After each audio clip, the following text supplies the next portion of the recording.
This is a story of Nina, a 7-year-old girl, and her little brother Jack. One day, Nina heard her parents talking about her little brother Jack. Nina knew that Jack was very sick and her parents were out of money. They were moving to a smaller apartment around the corner next month because her dad didn't have sufficient money to pay for her brother's treatment and the house rent. To save Jack, a very expensive surgery had to be done, and it was looking like that there is no hope left as nobody was lending money to her dad. She was listening to her parents' talk. Her parents were crying and trying to find a mean to save their son. I don't know what should we do to save our Jack. All the money I had is gone after his treatment. I don't have much money now to do his treatment. Only a miracle can save our child.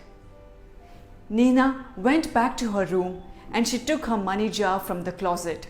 She breaks it and took all the money in it. She counted it twice to make sure the amount should be enough. She slipped out of her home and went to a pharmacy store near the corner. She was waiting for the pharmacist to listen to her, but he seemed very busy. Nina tried everything, right from clearing her throat to making weird sounds so that the pharmacist can pay attention to her. But nothing worked. She lost her patience. She took some money from the jar and put it on the counter. That worked. The pharmacist seemed annoyed and asked her, "What do you want, kid? Don't you see I'm busy? He is my brother. He came here from New Jersey after 5 years." He didn't even listen to the little girl. Nina was frustrated and said, "I am also here to talk about my brother.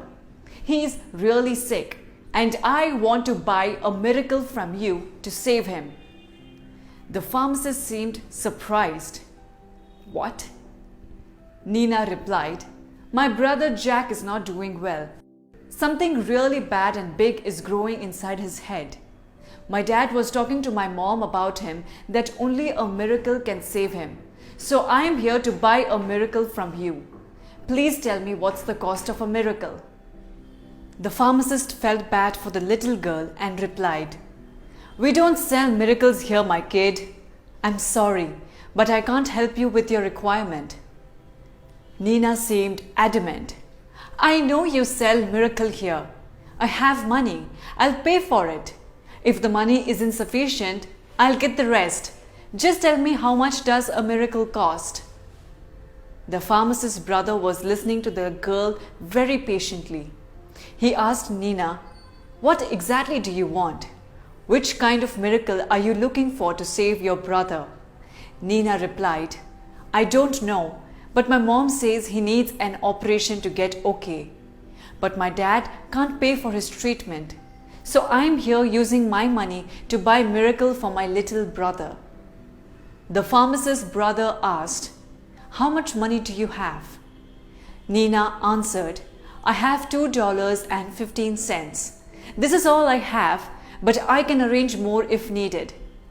The man from New Jersey smiled and said, "This is a coincidence. $2.15 is the exact price to buy a miracle for your brother." Nina handed him the money. He asked her, "Take me to your home. I want to see your brother's condition and meet your parents. Let's see if I have the right kind of miracle for your brother or not."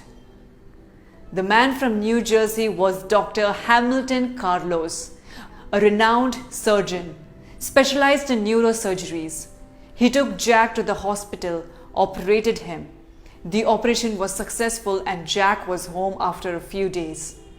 Jack was recovering fast and looking well. The operation happened without any charge and Nina's parents were happy to see such turn of events. Nina's mother whispered, "The surgery of Jack was a real miracle. I wonder how much did it cost?" Nina smiled because she knew the exact amount for the miracle. $2.15 and a little faith.